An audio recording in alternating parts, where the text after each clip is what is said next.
je pensais au début, on devait passer à Embrun, Cap, Barcelonnette et puis Veynes.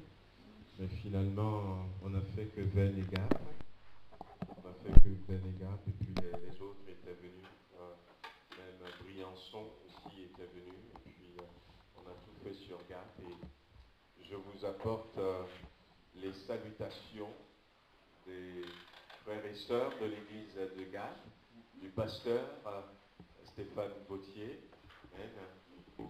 Voilà, le Seigneur a béni cette mission d'évangélisation, plus d'évangélisation, j'avais dit évangélisation et puis édification, plus d'évangélisation, quelques nouvelles personnes qui étaient venues écouter l'évangile et quelques-unes parmi elles qui ont fait ce pas, pour donner leur vie à Jésus-Christ, ce qui est important, ce qui est nécessaire.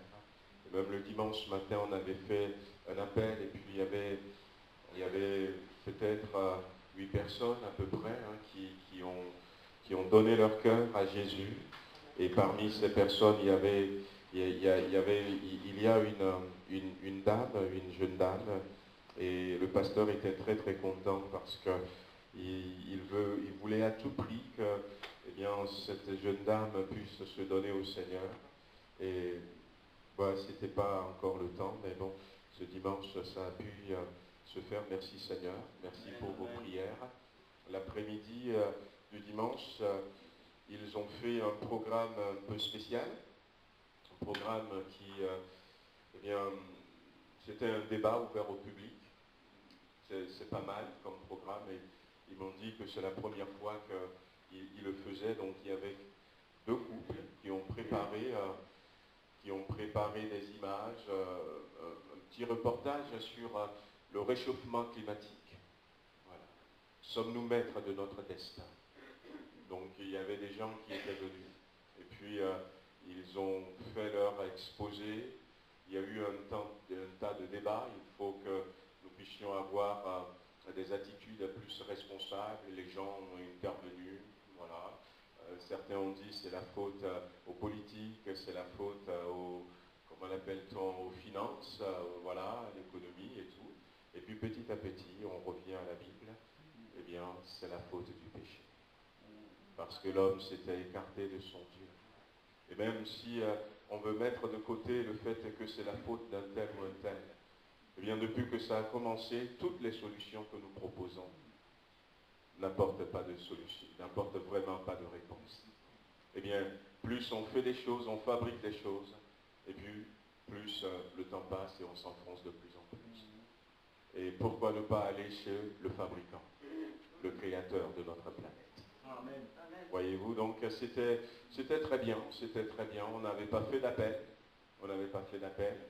mais voilà, on a amené ces personnes qui étaient là, une dizaine, peut-être une douzaine, je ne sais pas, de nouvelles personnes. Le pasteur me dit qu'il a compté une dizaine.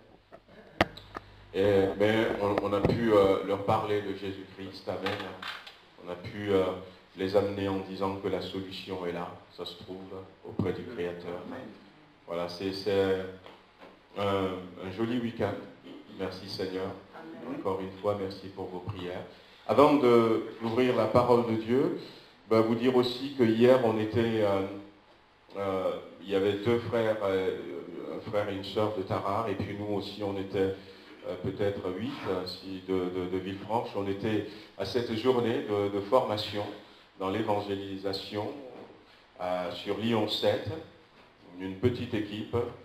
Je suis encouragé, la première fois on n'était que 2. Donc on a progressé. Alors je sais qu'il y avait Christine, il y avait Pélagie, donc il y avait Claude, Daniel, et puis Jean-Pierre, Bertrand aussi. Peut-être que ce serait bien de faire un petit retour.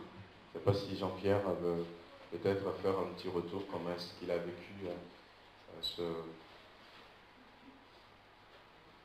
que Jean-Pierre, il parle bien. Je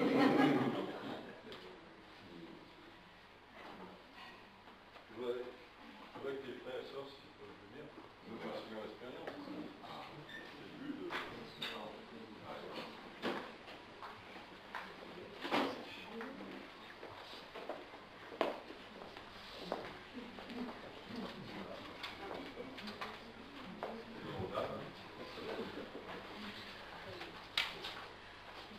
Bonjour à tous. Donc hier nous étions à Lyon 7 pour une formation sur l'évangélisation. Moi pour ma part j'ai été bénie.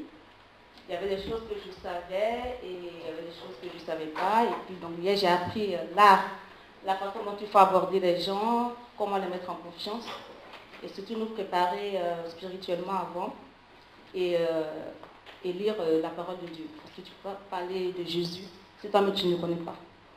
Donc moi j'ai appris qu'il fallait déjà beaucoup lire la Bible et on a fait des tests aussi, des questionnaires qu'on nous a donnés avec des références, des questions que souvent les non-croyants posent par rapport à la vie, la mort, de tout ce qui les entoure.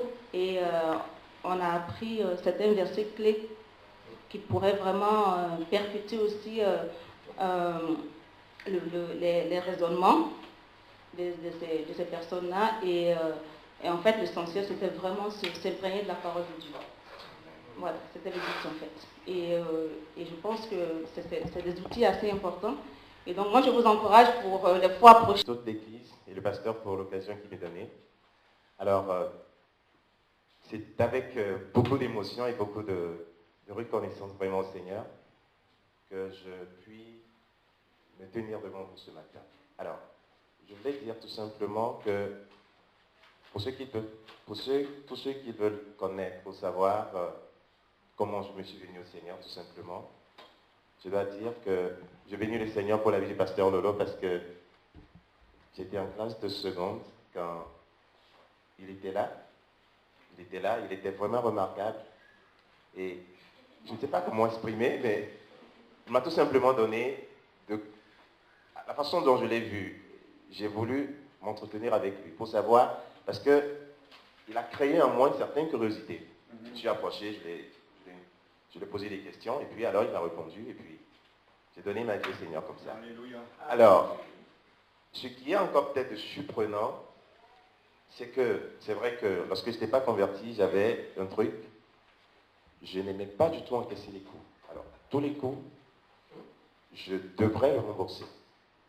Mais vous savez, dans la marche du Seigneur, dans toutes ces expériences que j'ai eues avec le Seigneur, je me suis aperçu qu'il est peut-être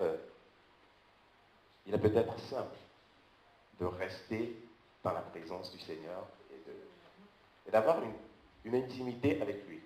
Alors ce que je dois dire aujourd'hui, c'est vrai, il y a plusieurs dons dans l'esprit, dans l'église du Seigneur. L'esprit se manifeste comme il veut, mais qui veut connaître Jésus dans une dimension sérieuse ne peut que vivre dans une communion simple, réelle, en méditant les Écritures avec lui. Et c'est ce que j'ai expérimenté. Je remercie le Seigneur pour ça. Alors merci encore une fois pour tout ce que vous avez fait pour moi. Je demanderai peut-être de m'excuser parce que au Togo, personnellement, j'ai eu des hésitations pour saluer des gens. Donc, vous m'excuserez. Merci.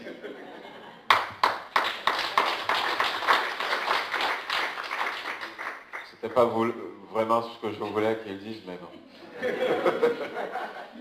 Ça nous a bénis. Voilà. Donc le frère travaille, il travaille, il prêche l'évangile. Il a été un des responsables de GBU, donc jeunesse dans les universités. Voilà, parce que très tôt en classe de seconde, effectivement, quand à un moment donné, eh bien, on m'avait interdit aux heures libres de parler de Jésus. Eh bien, Dieu a permis que nous puissions avoir une salle que le lycée mettait à notre disposition et puis tous les mercredis midi, après l'école, eh bien, on faisait notre réunion d'évangélisation là-bas. Donc, il a beaucoup continué, il a travaillé dans ça et ils vont, surtout ce qui est intéressant, c'est de voir qu'ils ont cette dimension dans l'évangélisation. Et on travaille dans ce groupe, ils se déplacent. En début d'année, année calendaire, donc du coup, l'église se réunit avec eux, donc les gens de son groupe et tout. Et puis ils prient, ils cherchent la face du Seigneur. Et cette année 2018, entre autres, ils ont décidé d'ouvrir 3 nouvelles églises. Et il se fixait des objectifs. Et le travail qu'il fait avec ses collègues, avec ses frères et sœurs, ça va dans ce sens. Et quand il était arrivé, il m'avait dit qu'ils ont déjà ouvert une église. Et donc, ils sont sur la deuxième. Et donc, une manière de travailler assez simple, où ils vont ils repèrent l'endroit où ils veulent mettre l'église. Ça peut être un village, ça peut être un endroit où il n'y a pas d'église. Et puis, ils vont prier pour cet endroit, prier, prier, prier. Et puis aller en cet endroit et commencer à témoigner, à évangéliser. Et dès qu'il y a quelqu'un qui vient, il me dit que dès qu'il y a quelqu'un qui vient, qui se donne au Seigneur, il y a un travail de suivi. Il y a un travail de suivi vis-à-vis de cette personne. Et je trouve que c'est intéressant, mais que le Seigneur le bénisse. Voilà. Nous le chargeons de saluer son pasteur et puis les frères et sœurs au Togo. Amen. Amen. Amen. Voilà, je crois que je vais d'abord finir avec les annonces. Avec les annonces avant d'ouvrir la parole de Dieu. Donc voilà, j'ai vu tout à l'heure Johan et puis Noémie. Je vais leur demander de se lever. Alléluia. Si vous pouvez, si surtout Johan. Vous le connaissez, le garçon. Vous l'avez déjà vu, hein, quelquefois. La fille, même si elle, on ne la connaît pas. On la connaît bien. Voilà, donc je voudrais vous présenter donc Johan et Noémie qui vont se marier. Amen. Amen. Alléluia. Le 6 octobre 2018 à Josserand. C'est pas loin d'ici. Ouais. Alors, Johan fait partie de l'assemblée de Salon de Provence. Salon de Provence, donc c'est Nicolas Pradal qui est le pasteur là-bas avec son épouse. On s'était connus à Saint-Étienne il y a quelques années avec Nicolas Pradal. Après, il était parti à Lens-le-Saunier, après au Salon de Provence. Et puis, on a été même prêcher là-bas au Salon de Provence.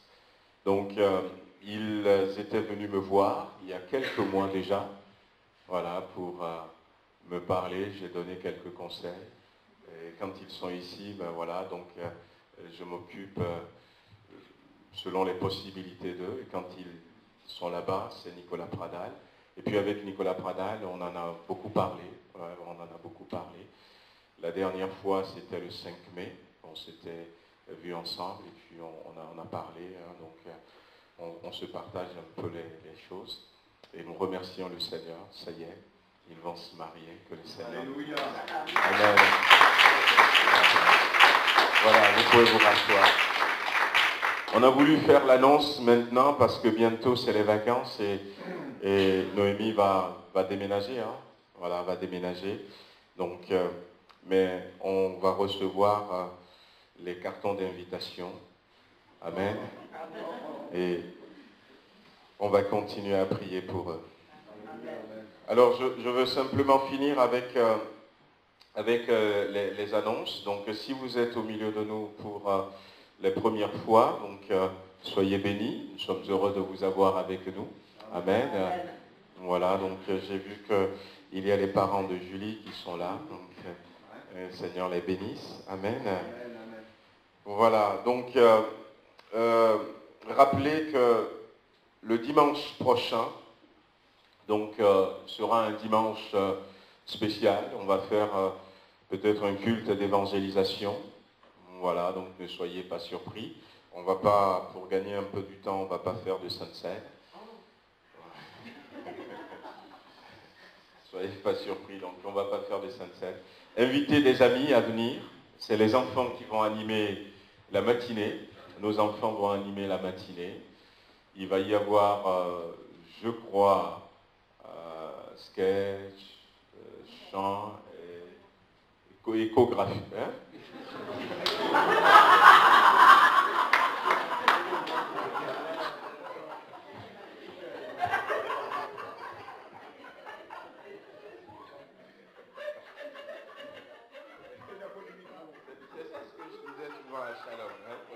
Il faut parler fort. Hein? Une chorégraphie. Voilà.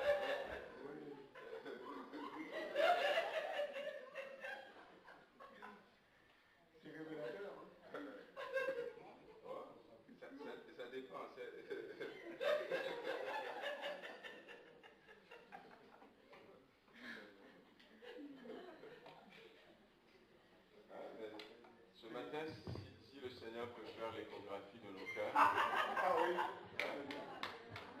Je ne sais pas ce qu'il fera, hein, mais bon. Ouais. Mais voilà, donc il y aura tout ça le dimanche prochain. Donc invitez vraiment des amis parce que ça va être plus, comme on a dit, un peu de l'évangélisation. On aura plusieurs intervenants parmi les enfants et je crois aussi même que les animateurs seront à côté des enfants. Et c'est aussi pour nous faire prendre conscience du travail qui est fait dans la vie de nos enfants que nous confions dimanche après dimanche aux animateurs.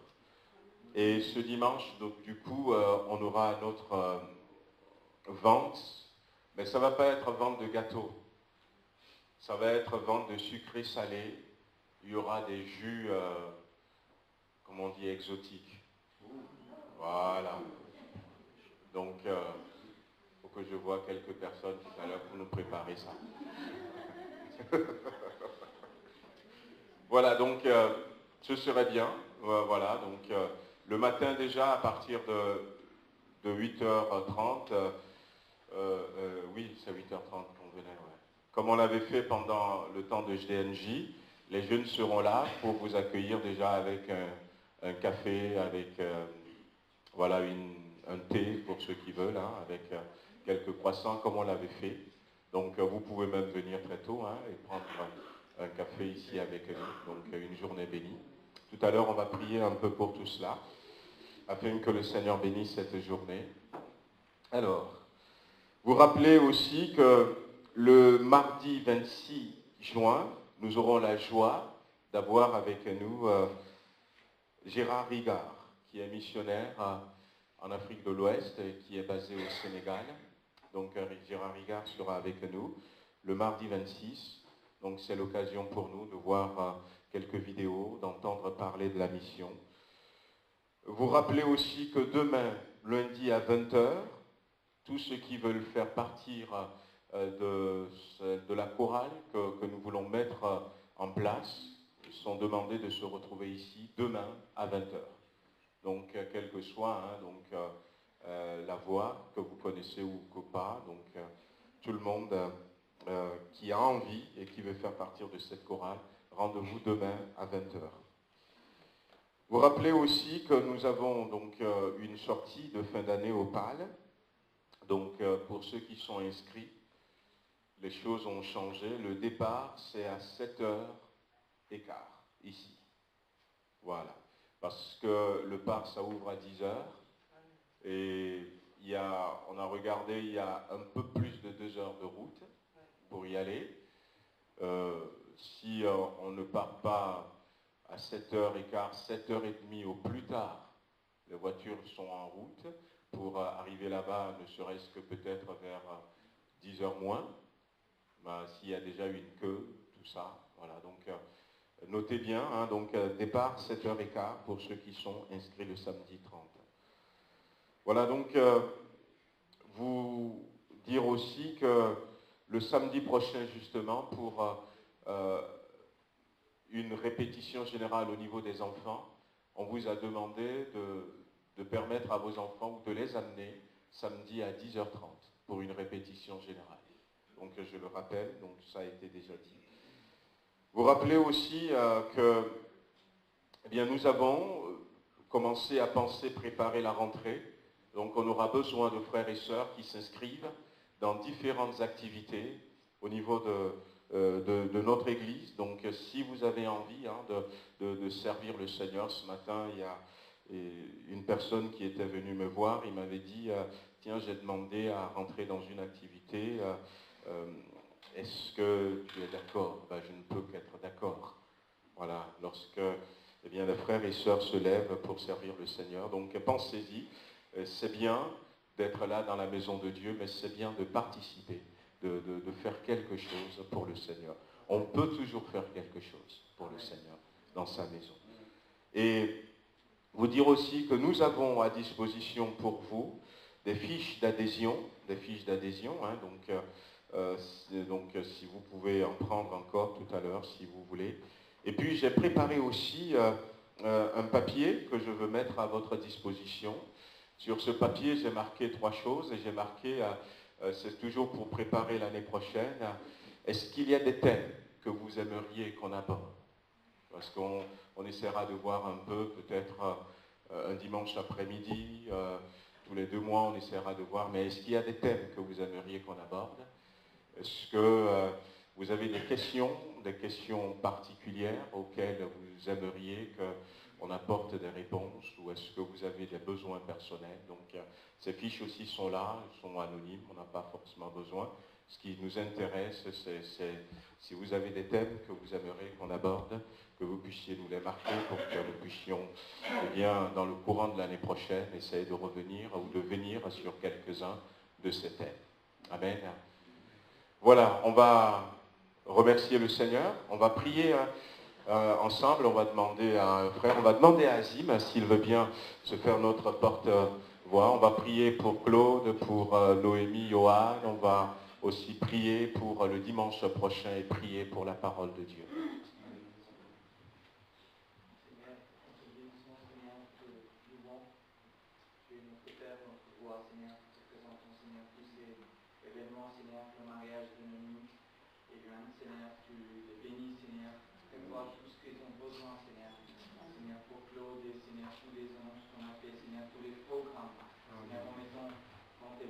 C'est vrai que le temps est difficile aujourd'hui, Seigneur, il y a beaucoup de Seigneur, mais Seigneur, tu reviens bientôt nous chercher, Seigneur.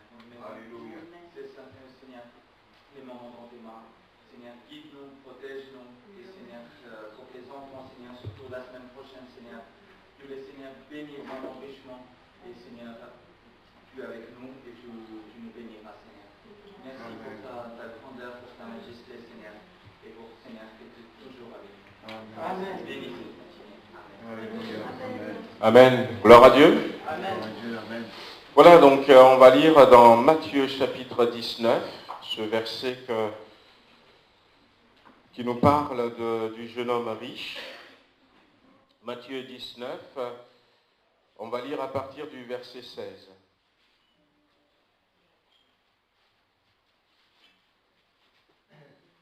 Et voici, un homme s'approcha et dit, il dit à Jésus, Maître, que dois-je faire de bon pour avoir la vie éternelle? Il lui répondit, pourquoi m'appelles-tu bon? Il n'y a qu'un seul bon, c'est Dieu. Si tu veux entrer dans la vie, observe les commandements. Lesquels? Lui dit-il. Et Jésus répondit, tu ne tueras point, tu ne commettras point d'adultère, tu ne déroberas point, tu ne diras point de faux témoignages. Honore ton père et ta mère, et tu aimeras ton prochain comme toi-même. Le jeune homme lui dit, j'ai observé toutes ces choses, que me manque-t-il encore? Jésus lui dit, si tu veux être parfait, va, vends ce que tu possèdes, donne-le aux pauvres, et tu auras un trésor dans le ciel. Puis, viens et suis-moi. Après avoir entendu ces paroles, le jeune homme s'en alla tout triste, car il avait de grands biens. Et Jésus dit à ses disciples, je vous dis en vérité, un riche entrera difficilement dans le royaume des cieux. Je vous le dis encore, il est plus facile à un chameau de passer par le trou d'une aiguille qu'à un riche d'entrer dans le royaume de Dieu. Les disciples, ayant entendu cela, furent très étonnés et dirent, qui peut donc être sauvé? Jésus les regarda et leur dit, aux hommes, cela est impossible, mais à Dieu, tout est possible. Amen. Amen. Amen. C'est vrai que aujourd'hui, on peut... Oh ben tiens, j'ai oublié encore. Bonne fête au Père, ouais. C'est pas des choses. Comme je ne l'avais pas marqué. C'est bien de le rappeler que nous avons un Père céleste. Alléluia. Un Père céleste. C'est un sentiment très très fort. Dieu a voulu être pour nous un Père. Amen. Dieu a voulu être pour nous un Père.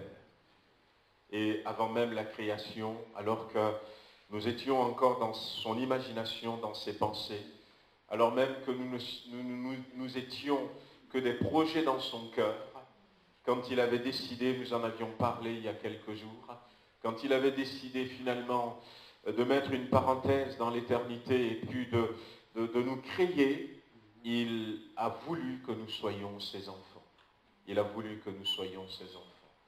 Lorsque Jésus nous parle, Jésus nous dit votre Père, votre Père, votre Père.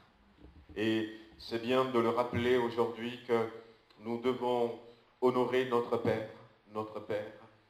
Et une manière concrète et une manière sincère d'honorer un Père, c'est d'être pour ce Père le Fils ou la fille qu'il veut que nous soyons. Amen. Amen. Une manière d'honorer sincèrement Dieu ce matin, eh bien, c'est que nous soyons ces enfants qu'il a voulu. Ces enfants pour lesquels il a donné Jésus-Christ. Qu'il a accepté que Jésus passe au travers de ses souffrances, d'être ses enfants. Et c'est de ça qu'il est question dans ce passage que nous avions lu tout à l'heure. La Bible nous parle de salut. Le salut. Être des enfants de Dieu.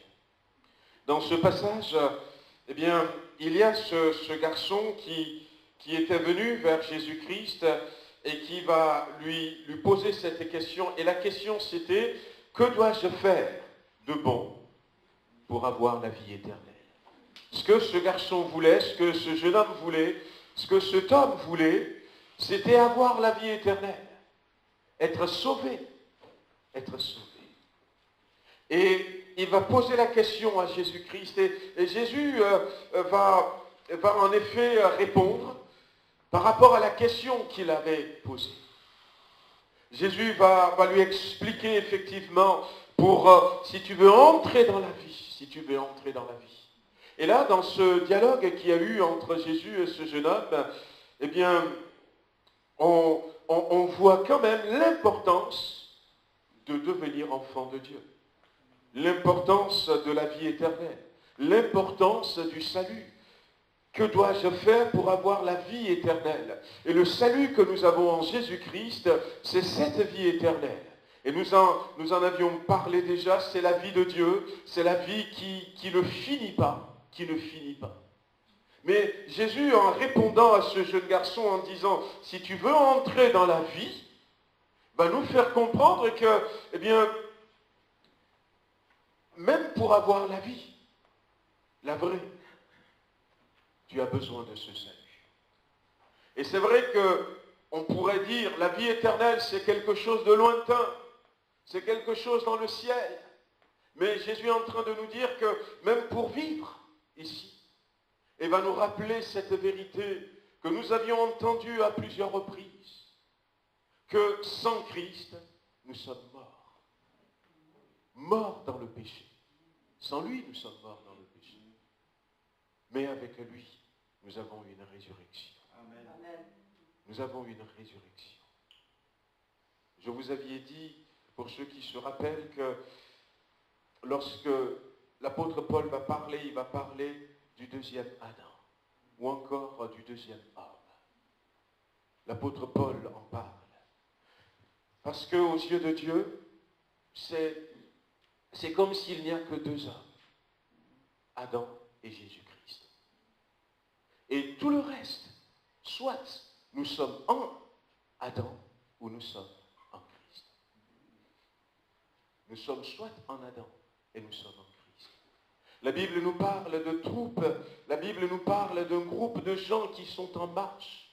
Et il y a ceux qui sont en marche avec Adam qui est là devant eux et qui marchent dans la mort, vers la mort éternelle. Et il y a ceux qui eh bien, sont en marche avec Jésus-Christ devant eux et qui ont retrouvé la vie.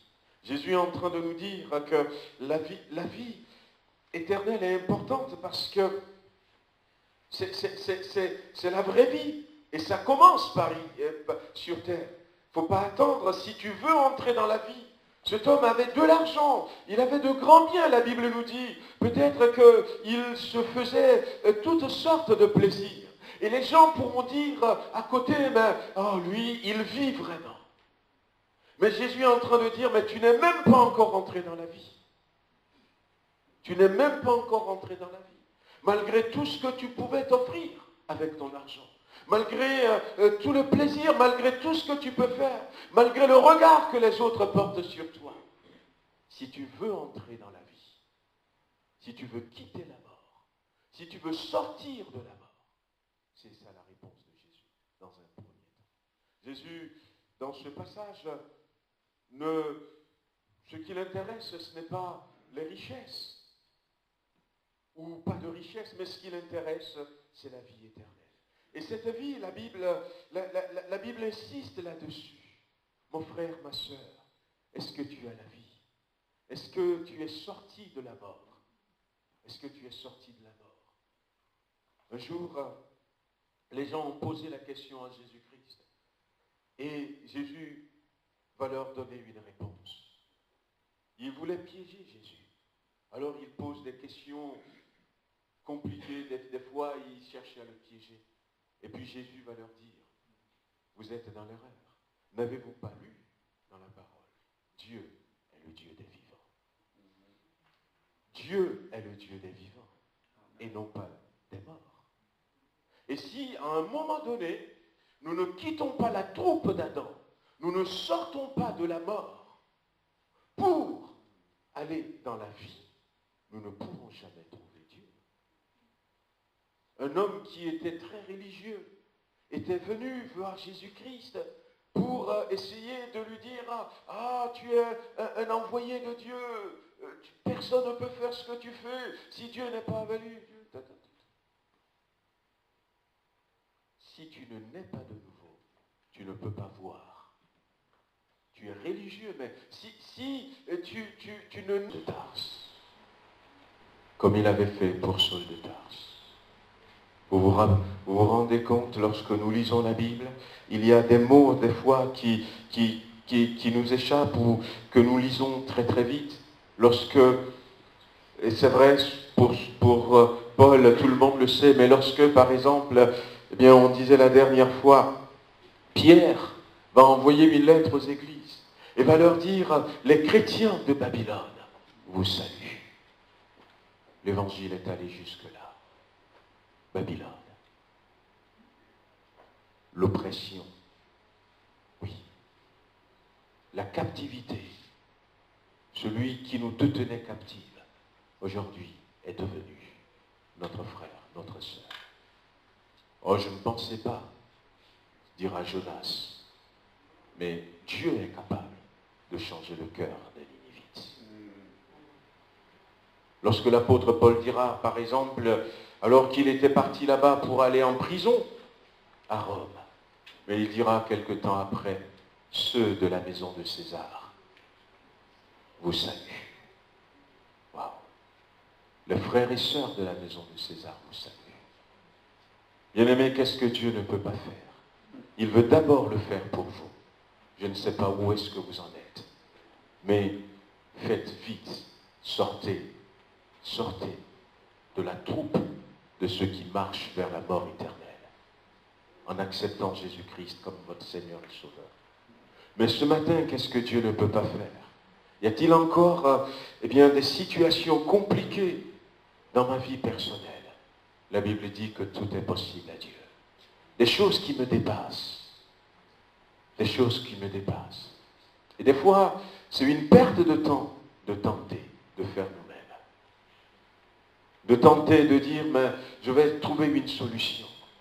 La femme à la perte de sang l'avait fait. Elle a perdu 12 ans.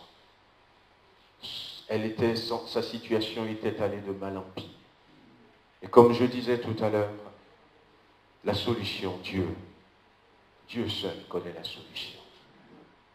Mais au lieu de perdre du temps, eh bien j'ai besoin de venir à lui. De dire, mais Seigneur, ce matin je veux réaliser que tu es le Dieu de l'impossible. Que tu es le Dieu de l'impossible. Rien n'est impossible à toi.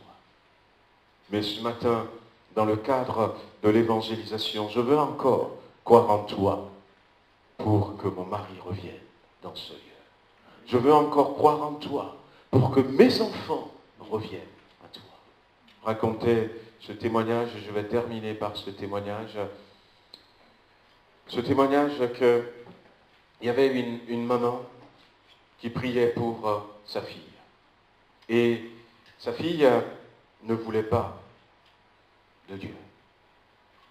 Elle était adote, la jeunesse avait commencé, et puis sa maman s'était convertie, et puis il y a quelque temps en arrière, sa maman priait, elle a accompagné une fois, 2 fois, elle n'a pas du tout aimé, elle ne veut plus retourner là-bas, et sa maman insistait, elle ne veut pas.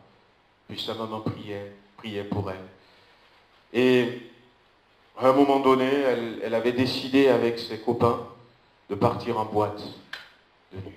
Avec ses copains, ses copines, de partir en boîte de nuit. Et ça a été très très dur pour sa maman. Sa maman disait, Seigneur, je pensais que tu aurais pu la sauver, avant qu'elle ne goûte à ça. C'est que des pourritures. Mais maintenant, je sais que tout est possible à toi.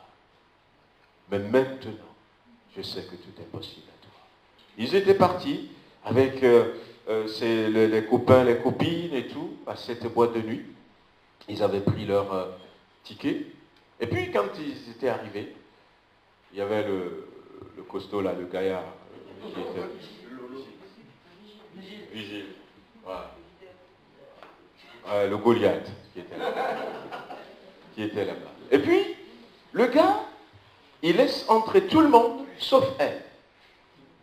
Puis, c'est des gars qui sont taillés, des fois, on ne peut pas trop négocier.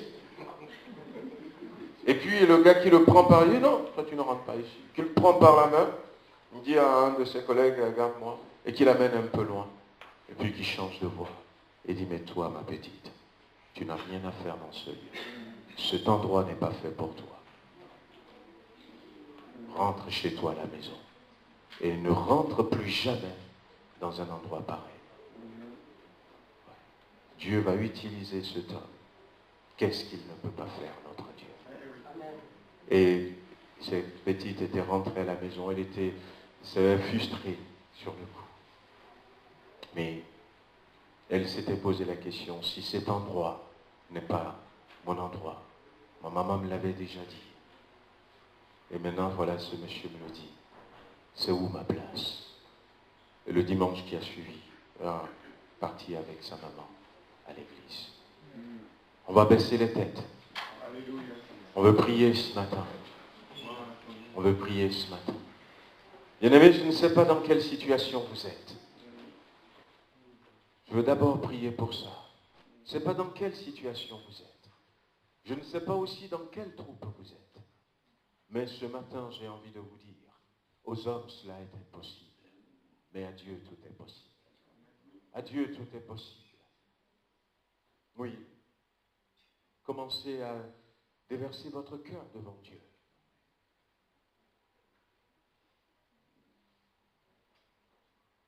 Il a cette capacité de ressusciter les morts. De ressusciter les morts. Lorsque nous quittons la troupe d'Adam pour rentrer dans les rangs de Jésus-Christ, c'est une résurrection. Le salut, c'est une résurrection. Et si Dieu peut ressusciter quelqu'un qui est mort, tout est mort à l'intérieur de la personne, pour lui donner la vie, quelle situation ne peut-il pas ressusciter ce matin? Si Dieu peut ressusciter en donnant la vie, dans quel domaine de ma vie Dieu est impuissant au cœur? Il est tout puissant dans tous les domaines de ma vie. Tu vois, ce matin, tu as un regard. Et dans ton cœur, tu dis que la situation que tu vis, c'est impossible que ça change. Et Dieu veut te dire, tu as raison. C'est impossible. Mais c'est impossible aux hommes. C'est impossible aux hommes. Non pas à lui. Non pas à lui. Et Dieu veut te dire ce matin que si tu désires lui faire à nouveau confiance, si tu désires véritablement te reposer sur lui, tu verras que ce qui est impossible pour toi ne le sera plus. Parce que pour ton Dieu, ce n'est pas du tout impossible. Ce n'est pas du tout impossible. Nous voulons ce matin ouvrir notre cœur devant Dieu. Peut-être que nous avons besoin encore de guérison. De guérison. Ce n'est pas impossible à Dieu de guérir. Pas du tout. Les médecins ont dit tout ce qu'ils peuvent dire. La maladie est là peut-être depuis des années. Certains même vous ont dit que c'est héréditaire. Mais rien n'est impossible à Dieu ce matin. Rien n'est impossible à Dieu. Peut-être c'est par rapport à cette marche qui est difficile, qui est compliquée, à ces coups que vous avez reçus. Et vous dites peut-être, je ne parviendrai pas à aimer. C'est compliqué, c'est impossible. Mais ce matin, ton Dieu te dit, c'est possible. Amen. Rien n'est impossible à Dieu. Amen. Rien n'est impossible à Dieu. Est-ce que vous êtes déjà sauvés, amis qui êtes là? Est-ce que vous avez donné votre cœur à Jésus-Christ? C'est possible ce matin. Est-ce que vous avez sur votre cœur un bien-aimé et vous désirez vivement qu'il soit sauvé et que vous êtes en train de vous désespérer ce matin en disant son cas est irrécupérable? Ça ne vient pas de Dieu. C'est un mensonge de l'enfer. Dieu dit ce matin que tout est possible. Tout est possible. Tout est possible. Seigneur notre Dieu, nous voulons te remercier encore. Tu es notre Père. Tout est possible à toi. Les cœurs sont là devant toi. Des bien-aimés, des amis qui sont là et qui pensaient que la religion s'arrête là où il y a leurs problèmes. Mais tu veux leur montrer qu'il ne s'agit pas d'une religion, mais il s'agit d'une relation avec un Dieu à qui tout est possible. Un Dieu qui ne recule pas et qui ne va jamais reculer. Un Dieu qui n'est pas surpris. Un Dieu qui ne sera jamais surpris. Un Dieu qui nous connaît avant même que nous ne naissions. Un Dieu qui peut tout. Seigneur, ce matin, visite notre Église. Tu vois ces situations qui sont là, bloquées depuis quelque temps. Débloque-les. Tu vois ces cœurs qui sont bloqués, débloque-les. Seigneur, rien n'est impossible à toi. Tu es le Dieu de l'impossible. Et nous te bénissons ce matin. Te bénissons ce matin. Seigneur, viens nous visiter. Viens changer les choses dans notre vie. Viens changer les choses pour nous. Donne-nous de pouvoir brandir. De pouvoir brandir ces résultats. Remplis de cette joie. Tu sais de quelle joie je parle. Et de dire, c'est mon Père. C'est mon Père. C'est mon Père qui l'a fait. C'est mon Père qui l'a fait. Je veux aussi, Seigneur, notre Dieu, te prier ce matin pour l'évangélisation. Nous voulons faire des efforts dans ce domaine. Je disais tout à l'heure que nous sommes bientôt à la fin du 6e mois. Pour certains d'entre nous, nous n'avons même pas encore parlé à une seule personne. Nous n'avons pas déposé un prospectus dans un boîte aux lettres en disant, Père, toi qui tout est possible, fais que ce prospectus ne se perde pas, mais que ce prospectus soit lu et que ça touche le cœur de quelqu'un. Seigneur, donne-nous de changer notre manière de vivre notre vie chrétienne. Nous voulons être des évangélistes.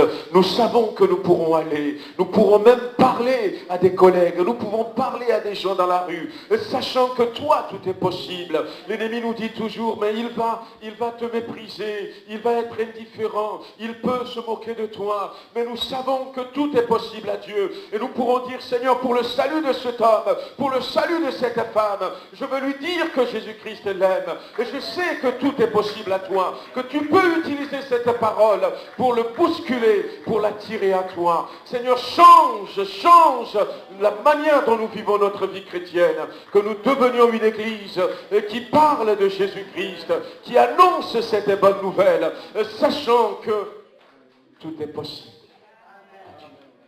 Tout est possible à Dieu. Tout est possible à toi, Seigneur. Tout est possible. Rien n'est impossible à toi. Seigneur, donne-nous de le vivre. Alléluia. Béni soit Dieu. Amen. Alléluia. Amen. Gloire à Dieu. On va s'arrêter là. Mais que le Seigneur nous aide. Amen. Ne disons plus c'est impossible. Mais disons tout est possible à Dieu. Tout est possible à Dieu. Et nous le verrons faire au travers de nous. Amen. Voilà, bonne semaine, bonne fête au papa.